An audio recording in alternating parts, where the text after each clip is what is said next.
Welcome, everybody, and happy Tuesday. I hope that you have all recovered from daylight savings time and you're all caught up on your sleep now. We are very excited that you're joining us for our March edition of the ISTE EdTech Coaches Network webinar series. My name is Katie Seamer, and I am the outgoing president for ISTE's EdTech Coaches PLN. On your screen now, you should see our entire leadership team. It looks like Leslie's joining us here to watch the live webinar. So hi, Leslie. And if you have anything at all that you'd like to see more of, less of, you want to get involved with the PLN, these are the folks that you need to reach out to, and we will do our best to make it happen for you. So we really, truly feel that this PLN, ISTE's EdTech Coaches PLN, is your PLN. We're just the folks behind the scenes who make the stuff happen. So we can't make things happen if we don't know that you'd like to see it. So please share with us, reach out. You can reach out to any of us in the ISTE Connects area. That's all of our Twitter handles. You can reach out to us there, and we would love to hear from you to see what you have to say. So that is your leadership team for the EdTech Coaches PLN. And just, oh boy, not the pointer. There we go. Sorry. And we also want to make sure that you are connected with us everywhere. So that ISTE Connects area that I talked about, that's that PLN homepage. We typically have a lot of folks who aren't actually ISTE members joining us on these webinars, totally fine. But to be a member of the PLN, you do have to be a member of ISTE. Joining any of the, I think there's 24 PLNs is free with your ISTE membership. But to get that inside access, the back end where we have discussion boards going on, we post our library of resources, all of these archives, all of that good stuff. That's that PLN homepage that you do have to be a member of ISTE to see. However, if you're not a member of ISTE and you're joining us, you can still connect with us at EdTech Coaches and hashtag #ETCoaches. And as we go through the webinar tonight, please feel free to share what you are learning on Twitter with that hashtag #ETCoaches. We also have a Google Plus group. If you are into Google Plus, you can join it there. If you're a Voxer person, I always feel like you either love it or you hate it. If you're a love it kind of a gal or guy, you can join our EdTech Coaches Voxer group and just contact Lisa Hervey there. And then we also have a Remind group, and that will send you reminders about our monthly Twitter chats, which take place at 1 and 8 p.m. on the last Tuesday of every month. It is the same chat. It's just we do it 2 times to accommodate different time zones and different people's schedules. So I'm going to keep going. Oops. So this EdTech webinar series here started out last year. And what we did was we took, if you've ever been to ISTE's conference in the summer, you know that we host a playground. And a playground is essentially just a handful of mini presentations that take place. And what we did was we asked the most popular playground presentations if they wouldn't mind presenting that same conference playground presentation again as a webinar. So they're short and sweet. The presentation portion is about 30 minutes. The back half of the hour is saved for Q&A. So keep those questions coming in that group chat area on the YouTube page. And so it went over so well last year that we did it again.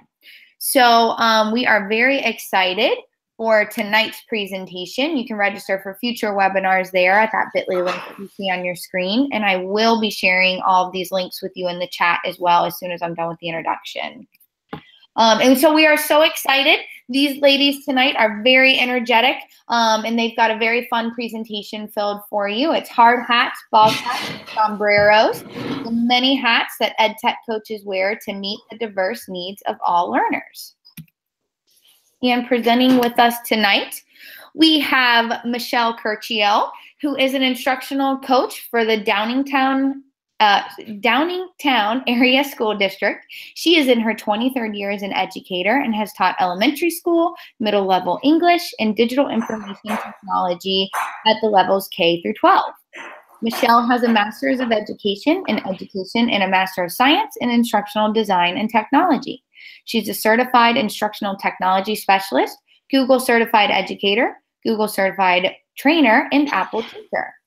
Michele's greatest passion in life are her family and friends, especially her daughter, Joanne, and husband, Mike.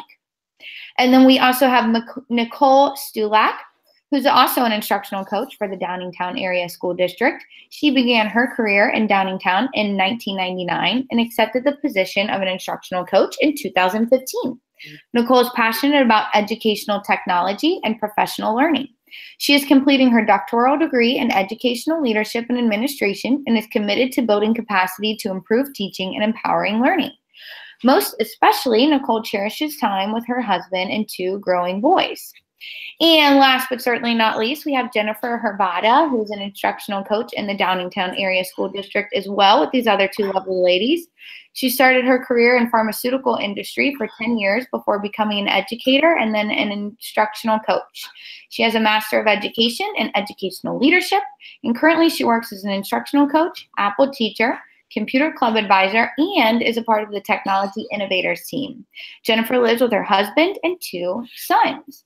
So without further ado, I would like to turn it over to these lovely ladies to present to you their webinar tonight. Hi, so this is Michele Curcio. I'm going to get us started and kick us off here tonight. We are bringing to you our presentation from last year's ISTE 2017 EdTech Coaches Playground. Very excited to be here tonight.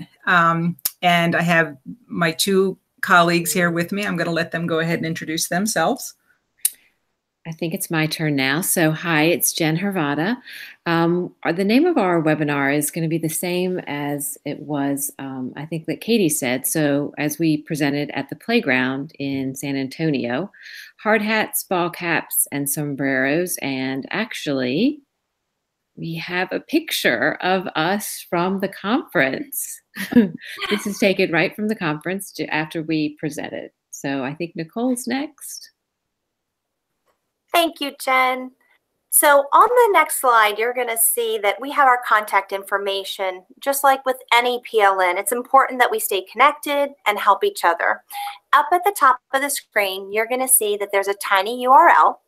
That URL will link to the slides presentation so that you have all the resources we will be sharing and information. So in time, when you're ready to have everything marinate in your head and take a look at things a little bit closer, you have our contact information to reach out to us, as well as the slides to provide some background.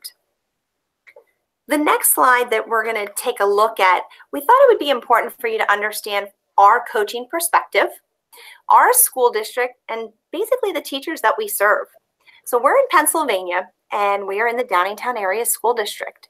Our district covers approximately 90 square miles, which for Pennsylvania is a pretty decent size.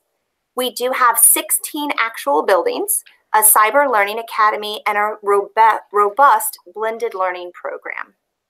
We have approximately 950 plus teachers in the district, serving over 12,000 students. We're fortunate that in our instructional coaching program, we have multiple coaches to serve our buildings, our students, and of course our teachers. The hashtag that you see, DASD Pride, is our district hashtag. And if you're looking for ideas and ways that we are coaching and things that are happening in our district, you can always check out that hashtag on Twitter. So next, Michelle's going to go over our webinar overview so you can see where we're headed this evening. So tonight, we'd like to share with you how we as coaches support the learning needs of all of our teachers and help them to grow professionally. We'll be sharing with you some innovative approaches to coaching our reluctant, intermediate, and high-flying teachers. We're going to provide some practical examples of digital resources for use when differentiating professional learning for whole group, small group, and individualized coaching. And we hope to provide you with some materials to help coaches monitor teacher growth, reflect, and plan additional steps. So we've got a lot that we'd like to go over with you tonight. Next slide.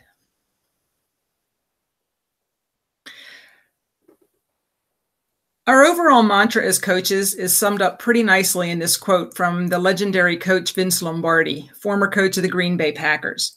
He says that coaching in its truest sense is giving the responsibility to the learner to help them come up with their own answers. Of course, Coach Lombardi was talking about coaching football, not teachers. But his words are still true to what we do as instructional coaches every day. Our goal, too, is to help our teachers grow, not to be the ones to go in and give them all of the answers, but to help them come up with answers for themselves. And through our positions working with elementary and middle level teachers, we've learned that teachers are all different. And I'm sure a lot of you listening tonight have had the same experience. And just as our teachers differentiate their instruction to meet the needs of students, we as EdTech coaches must differentiate our coaching to meet the needs of our teachers. So as a result, we wind up wearing many hats, as do the teachers that you serve. We've learned that coaching adult learners is very different than teaching children. We've learned, and as I'm sure, again, many of you have, that sometimes teachers are reluctant to work with a coach or to try something new. In other situations, teachers may be your early adopters and technologically advanced, so they feel as though they do not need the help of a coach. So in the next few slides, what we'd like to do is share with you some of the innovative approaches we've used to work with all of our learners, our hard hats, our ball caps, and our sombreros. And I think I'm going to start here with our hard hat group. It's a term that we give those who might be reluctant learners. We thought hard hats might be a good term to describe them because it might be hard to break through their protective shell of being a reluctant learner.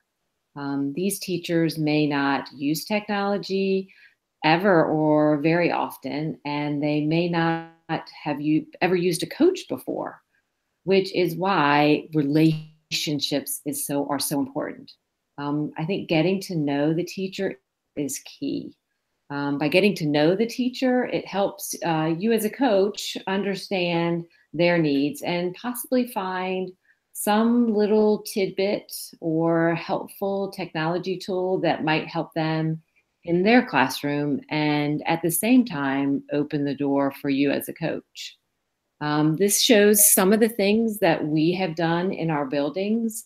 The first one talks about grade level or group or team meetings. Each of these examples provides teachers with usually a specific skill or a piece of technology that can help them in their classrooms. And we try to identify things that they could use either that day, that they could take away and use right in their classroom right away, or at least that week. So if you look at the first one, the breakfast bites, those are usually happening in our elementary buildings, and breakfast seems to be a good time for those teachers.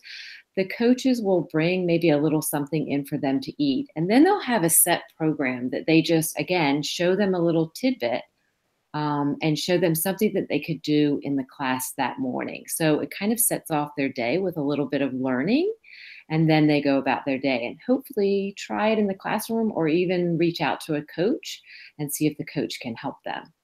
The next one is Technology Thursdays, called Tech Thursdays for teachers. And usually our middle school folks usually try to plan either a full day or a half day of technology on Thursdays. So those middle school teachers get to know that Thursdays are my day, that if I have a little bit of extra time during my prep, they can go in and pick up, again, a little tidbit or some kind of technology tool that they could use right away.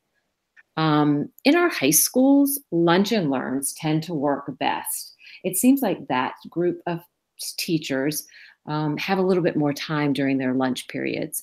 So again, we'll provide something for them to use during the day, and it doesn't necessarily have to be specific to their curriculum. We try to show them something that they could use through any subject area.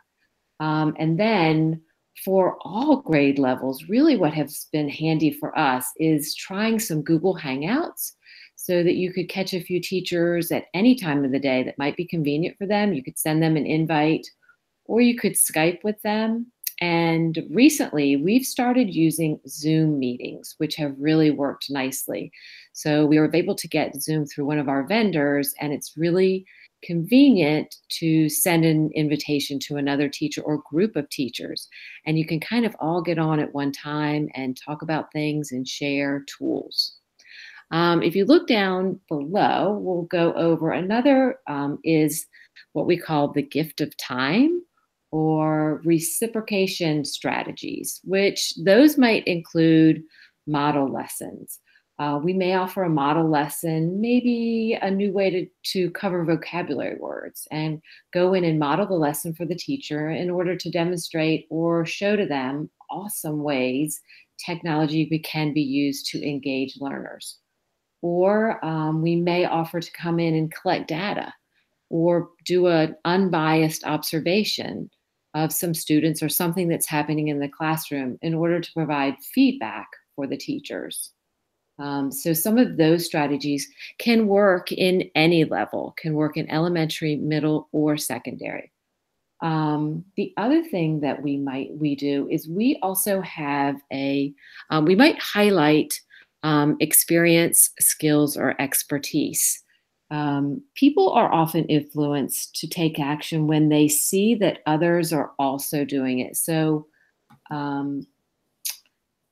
we may share out a teacher expertise at a tech share out at a faculty meeting, because it's often beneficial for teachers to hear from their peers about what technology they're using in their classrooms. So they may just share this out and share out some of the highs and lows of using the technology in their classrooms, along with shout outs through social media, email, or video.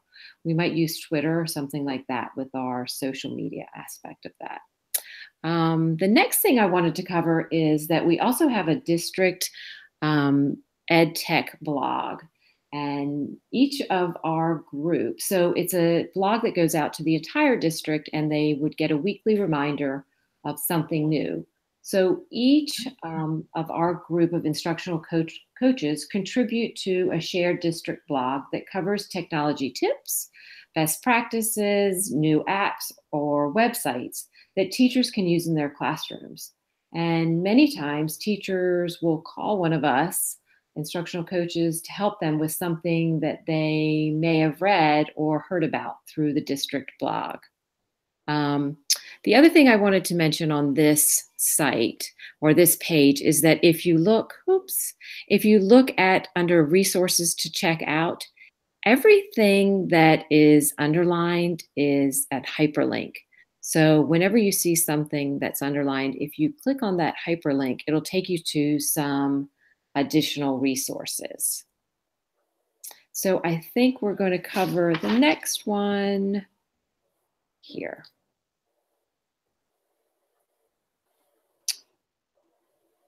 I think Nicole is up next. I'm not sure, or is that Michelle? Oh, that's Michelle. Michelle, you want to do our ball caps for us? I'm not hearing her. I was muted, and this is Michelle back. Oh, good. So our ball caps is our intermediate group of teachers. These are the teachers that do ask once in a while to meet with us. We meet with them sporadically, but they tend to stay within their comfort zone. So they're willing to have a coach in. They're willing to have a coach work with them on something that they're familiar with. But those are the ones that we like to try and give a little push and to share their work, maybe share their work with others, whatever motivation we can find to encourage them to grow. So our goal with these teachers is to try and push them out of that comfort zone as much as we can.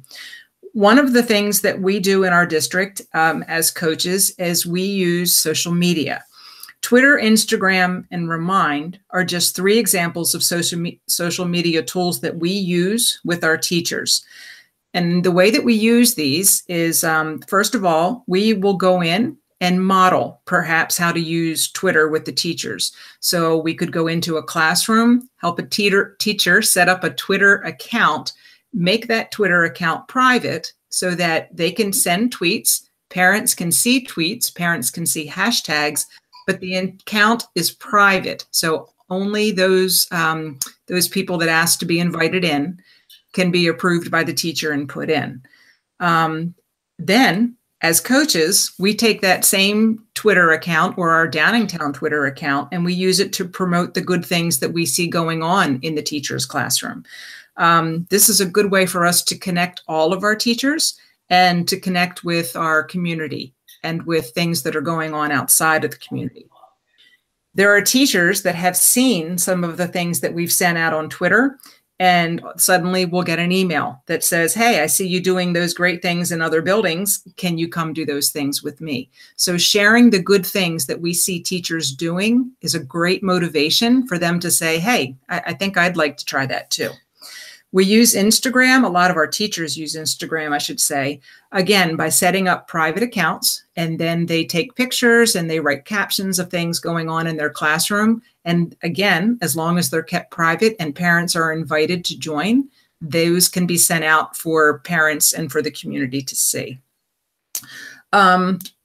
Remind works the same way. We have a coaching Remind that we use, and we use that to send out just kind of like posts or bursts to anybody that has joined our coaching Remind, so that we can remind them of things going on in our district.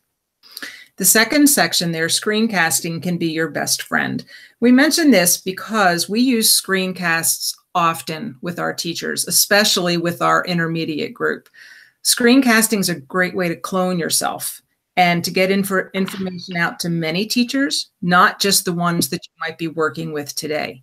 So by making a screencast of a topic or of a strategy that a teacher wants to learn, we can take that screencast and share it with teachers using a link. We can share it on websites, and we can share it in our LMS, our learning management system. And then we can schedule a personal face-to-face follow-up with the teacher who's interested in doing that. This way, teachers don't have to wait for us to come in to share it with them necessarily one-to-one right away, but they can take a look at that screencast and see how we've used it with other teachers, how other teachers have used it with their students, and as a great way to actually go back and to review and follow up after they've decided to use a strategy.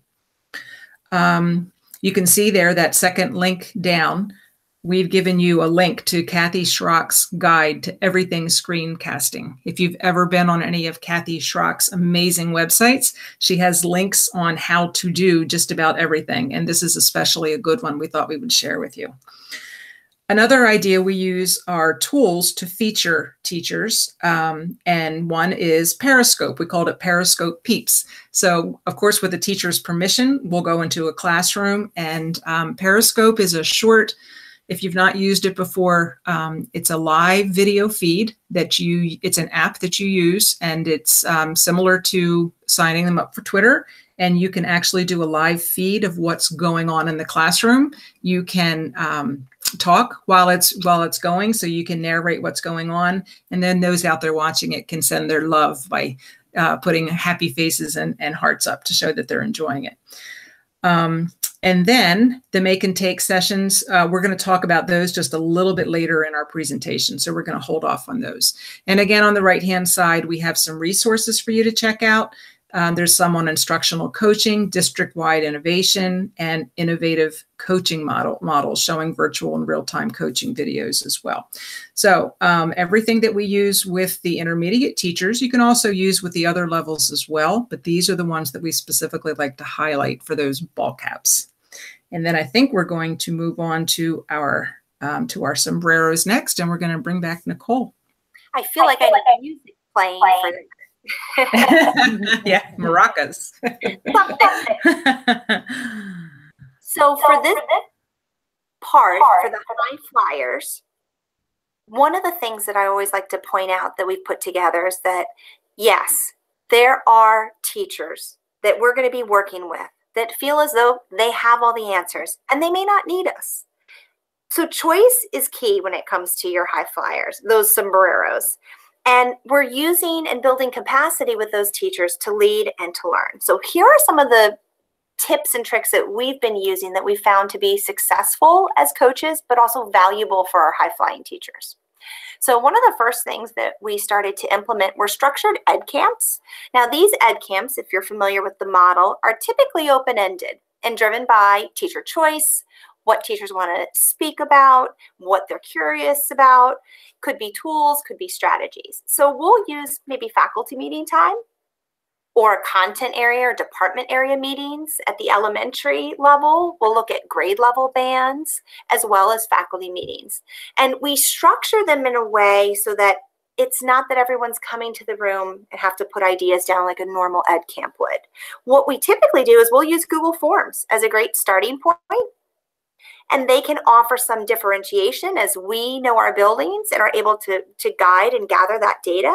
But it also provides a comfort zone for teachers that might be a high flyer, but maybe they're not so comfortable with the ed camp model. So providing a little bit of differentiation, a little bit of structure helps there. Similar to what Michele mentioned with the screencasting, we try to use virtual coaching as much as possible. In a district our size with 16 buildings, it can be difficult to get to everyone at every moment. And we are busy 24/7. So we try to use flipped coaching. And that's because you can't be in one place all the time. So the flipped coaching, the webinars, our podcasts, as well as utilizing our learning management system. Those have been so helpful for us as coaches to go ahead and get that first jump into the classroom. Provide content, provide strategies, provide opportunities to work with teachers virtually. So this is something that's been really helpful. The other idea that we wanted to share that's also been successful is this idea called pay it forward. Now we know typically what that means. In the coaching sense, we try to encourage and empower our high flyers to try out a new tool, a new skill, jump into a project that might involve a little bit more planning, a little bit more coaching, and then ask that teacher through reflection, how did it go? Did it work well? And are you willing to pay it forward? Will you share that coaching experience and that skill, that tool, that project with others, at least one other person? And what we found is this has been a great way to build capacity. And one other person is a lot easier than saying, hey, can you go ahead and present at our department meeting? Or we're going to have a faculty meeting and we'd like to share out what you've been doing. Sharing with one other person we have found has spread, and then that person shares it with somebody else. Again, to point out, when we're looking at our high flyers, any of the other strategies, tips, tricks that we've offered, from our reluctant learners to our, of course, our sombreros, they all can be used interchangeably. There are additional resources as well off on the right-hand side for you to explore when the time is right. And the next thing that we want to do, Jen's going to share a little bit about 3 coaching strategies and ideas that have proved to be valuable for our coaching toolkit, and we hope that they'll be valuable for yours. They're things that you can implement and try tomorrow or sometime this week or next week. So Jen's going to tell you a little bit more about our chit chats. Thanks, Nicole. Yes, so chit chats are just that. So they are 20 to 30 minute gatherings, and really, you could really fit a chit chat into really whatever amount of time that you had.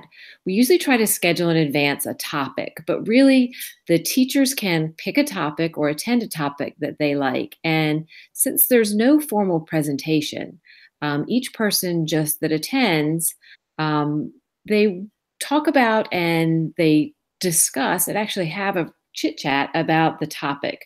And so they can come in and they don't have to feel threatened. They can say as much as they want, or they can really just listen in if they just want to find out about some information, so that they can attend a chit chat and learn something new that they can take with them and use that day. So they just want to keep the conversation going. They can ask questions, and it's a really non-threatening way to get some information. And I think Nicole next is going to talk about Make and Take It. Oh, I love this one. So this is a play off of those make and take centers that you may have been at as a teacher, the ones that we used to have at our intermediate units where you could go in and you could create and you can walk out the door with all these wonderful things for your classroom. Well, that's where the premise of our coaching make and take comes from. It's taking the idea that professional learning should be something that you choose and it's immediately relevant in your classroom, something that you can use right away. So for the make and take, it's simple. We have sessions that are focused on a single strategy, skill, or tool. They're about 30 minutes. They could be up to 45 minutes, depending on which part of the day that you are able to fit them in. And they really provide a forum for teachers to learn something specific that can be immediately incorporated into their classroom. The make and take sessions are, honestly, they're just a wonderful way to continue to offer opportunities where teachers can drive and choose their own professional learning. In addition, for us as coaches, we have the opportunity to teach, to model, and to build capacity with the teachers by having these relevant make and take sessions. And what we have seen is that we'll post a topic and say, this is what's happening at our make and take session this week. And teachers can choose if that's something that meets their needs. Typically, we will suggest make and take sessions and make a schedule or make a calendar of events for our make and takes. And they're driven by the data for the building. What are the building needs that we see as coaches? What are the things that we have coming down the pike? What's become popular? And what are the teachers' needs? And Michele is going to talk to you a little bit about teacher choice and what we do for that. So another idea that we've added to this is actually to our district toolkit, is you've heard both ladies tonight mention a few times the idea of teacher choice. And as a district, we've been focusing on professional learning and trying to figure out how we can make our PD days and our PD sessions really useful for our teachers. The idea of the sit and get is kind of getting lost, and we need to make it more relevant. So we've implemented PD days that we implement teacher choice with. A lot of our teachers are invited to be presenters on those days. So instead of it just being the curriculum expert in the district or just the coaches, we have a lot of teachers that have great ideas that, once again, we're asking them to share out with colleagues because we learn our best ideas from working with each other. So teachers have choice in the PD, and they get to choose basically which topic they want to go watch a session on or which presenter they would like to go see. They last about 40 to 50 minutes. And they give teachers during the session an overview. It can be of a topic, it can be of a teaching strategy, it can be of a tech tool. And also we make sure that time is built in during the session so that teachers have teachers have the opportunity to collaborate and to give the new ideas a try. Teacher Choice PD lets teachers drive their own learning. So instead of everybody sitting in a different building or together in one building getting the same information and same topic, teachers get to choose their own PD and decide which sessions they're going to go see and which ones they're going to implement. And then finally, as coaches, it gives us another opportunity to teach, model, and build capacity with our teachers through this PD, because on those days, we also have an opportunity to present and to work with teachers to help them make better choices or to help them decide what's best for them. And then Jen is now going to talk a little bit about our digital resources. Yes, so conducting individual coaching sessions may be your favorite hat to wear, but small group or grade level coaching may require different coaching approaches. Delivering professional learning initiatives at the district level or to a large group is yet another hat that you wear. And it's important to have creative resources and innovative strategies ready so that you can have all of your hats ready. No matter what the professional learning you are charged with delivering. So we try to have professional resources for each group, whether it's individual, small group, whole group. We try to have something for everyone, i.e. a hat for every group. So I think, let's see what's next here. And we wanted to give you this page that is chock full of resources. So each one of these is a hyperlink to some more resources. And we hope that you'll just explore some of these, because I know that you may be looking for something specific, or we wanted to give you as much as we could so that you could find exactly what you were looking for. So please, when you have time, explore some of these resources so they can help you as much as they've helped us differentiate professional learning. Thanks, Jen. All right, I'm going to pick up with this idea of materials and resources. We know as coaches, our role is multifaceted. Every day is a new day oftentimes, but it's important for us to help our teachers monitor their growth, and as coaches, for us to plan accordingly and make time for reflection. We have to be picky. We can't be too quick to rush teachers into something new. We need to let them feel a little bit of success at a time. And you will find as a coach that in time with your support, your teachers will find their confidence and their willingness to try more, do more, and of course, reach out to you. So as you monitor teacher growth, your planning is going to shift. It's going to need to. So through reflection for yourself as a coach, you're going to also learn what's the right fit and the best fit for your teachers. And that's how we as coaches evolve too. If you look at the next page that we're going to put up, there's a QR code that's going to link to a Google folder. This Google folder has resources in it, and it also has on the left side of the page additional links that you can explore, whether it's activity logs to help you, resources from professional coaches. We also have blogs and some samples that we have used to help with this idea about monitoring teacher growth, planning, and reflection. Michele is going to get ready as we bring this slowly to a close, talk to you a little bit about coaching as an art. So in closing, we'd like to leave you with the 3 thoughts that you see printed on this slide, and also with this graphic. So this is one of our favorite EdTech sketchnote graphics. We're a fan of sketchnotes. And you can see there's a lot to EdTech coaching. The first idea that we want to leave you with at the top is, as hard as it may be to believe, in time you'll feel more confident and more comfortable. We have learned as coaches, it's taken us a while not only to start to help teachers in ways they need helped, but it's taken us a while to grow as coaches. And the more that we do, the more that we coach, and the more we've learned to differentiate, the more confident, which is EdTech coaching is an art. And like the best artist, your craft of coaching needs practice and time. We can't emphasize enough that as a coach, you need to take the time to learn for yourself. Coaches need PD as well. And it is an art, and you need time to hone that craft. You need to give yourself that gift of time. And finally, the last thought, you will wear your coaching hat well, but with a little patience, collaboration, and support, you'll wear it not only well, but it will fit just the way that it should. And the last slide that we have for you is an EdTech coach is a challenging yet rewarding role in education. Being a change agent in schools is a big hat to wear, bigger than a sombrero some days, so don't forget about yourself. Take time each day and every day to self-reflect and to grow professionally.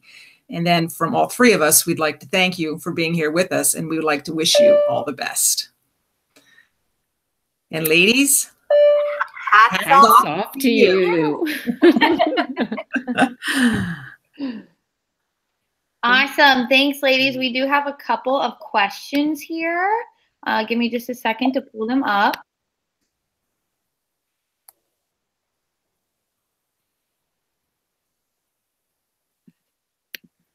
Okay, the first question we have is from Judy, and she was asking, when you all were talking about Twitter, do you teach teachers how to use Twitter or participate in Twitter chats? Well, I don't know who wants to take this. I think we do a little bit of both. So yep, I would agree.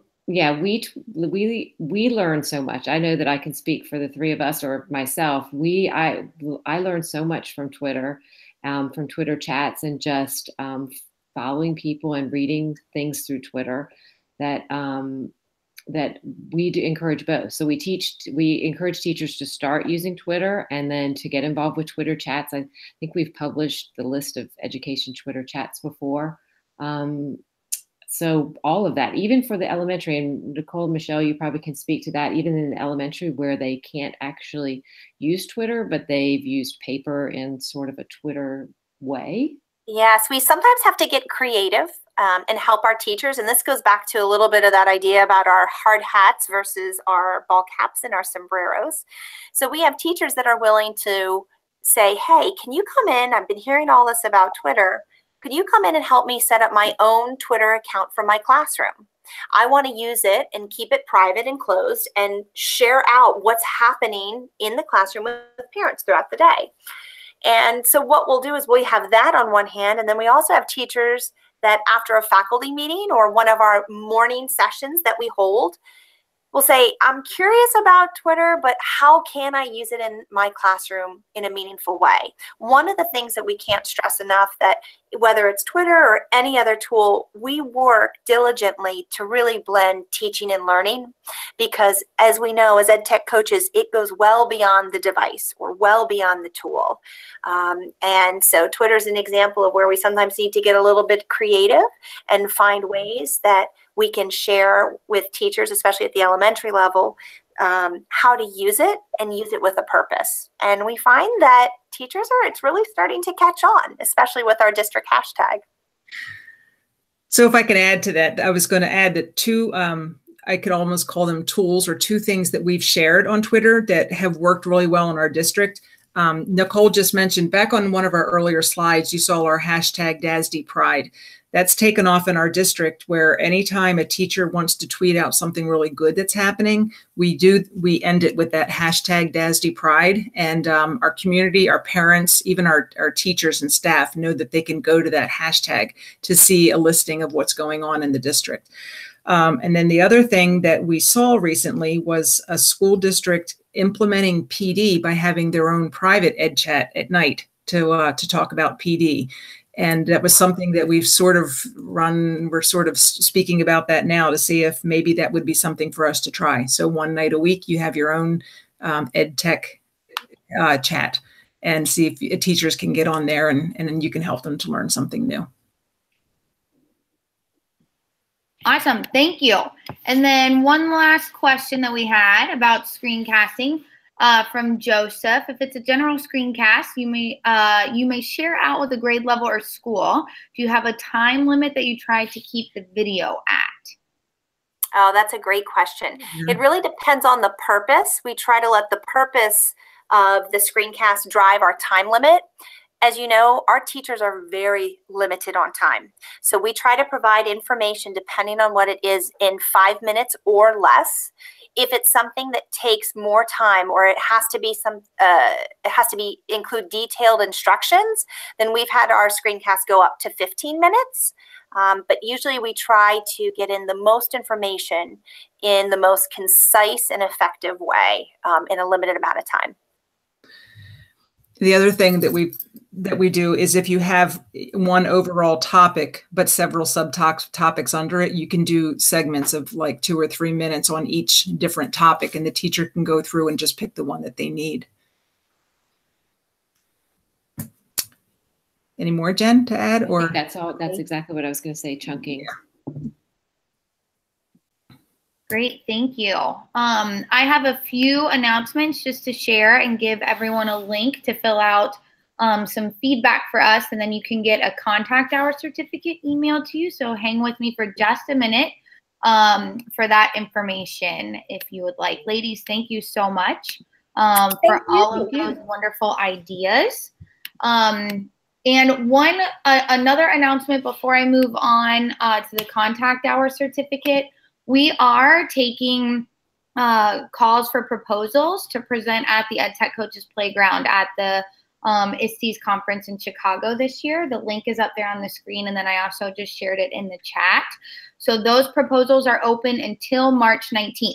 So you could be presenting a webinar for us, not only presenting at the playground, but also presenting a webinar for us next year in our webinar series. So please present your proposals, and I encourage you to submit them. Even if you submitted a proposal to ISTE that didn't get accepted, I can tell you from personally sitting on the proposal review committees the past few years, we are only allowed to recommend to accept very, very few proposals. And there are a number of excellent proposals. And just by sheer volume of proposals that are submitted, we can only recommend to accept very, very few. So it's not necessarily a reflection that it's not a good presentation.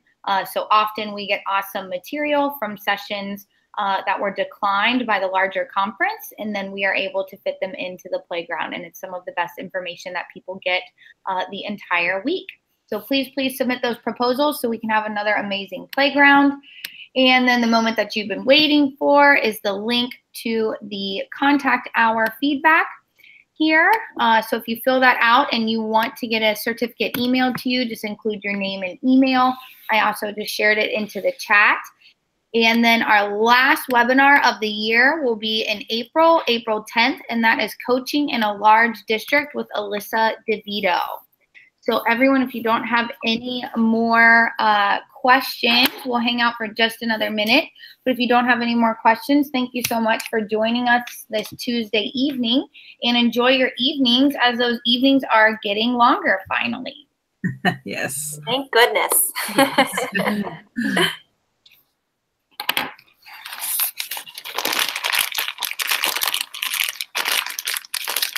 Go ahead, Joe.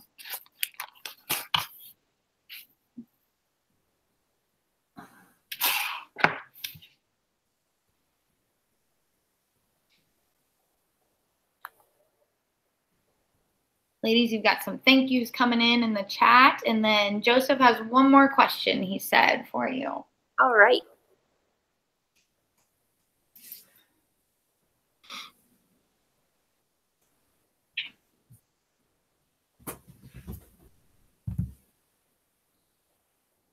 Okay, he says, how much approval do you need from the directing principals?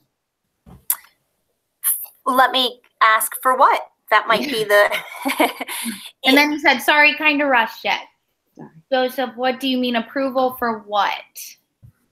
If it has to do with our chit chats, our morning or afternoon sessions, we always check in with the principals and make sure that there are not multiple meetings or events taking place. We do check in and stay in close communication with them in general. As the lead learners and leaders of the building, we make sure that we are continuing to support them, but also stay close when it comes to communication. So if it comes to things that are after school, we try to partner with our principals as much as possible. Yeah, I was going to say, yes, that's what we work hand in hand with the principals. Yes. I feel like we have a good relationship with them, and it works out really well. Yeah, I think that's good advice. And I would just add that I think that you have to develop that relationship with the administration as much as you have to develop it with the staff and with the teachers, to develop that trust so that they have that trust in you, to rely on you, to let you run with your job and what you want to do there too. Absolutely. Right. That's right. Absolutely. All right. Well, if there are no more questions, I'm going to go ahead and end it. Everyone, thank you so much for joining us, and the archive will be emailed out to you within a day. So have a wonderful rest of your week. Thank you all. Thank you, Katie. Thank you for coming. Thanks, Katie. Thank you, Thanks, Katie. ladies. Thank you, everyone.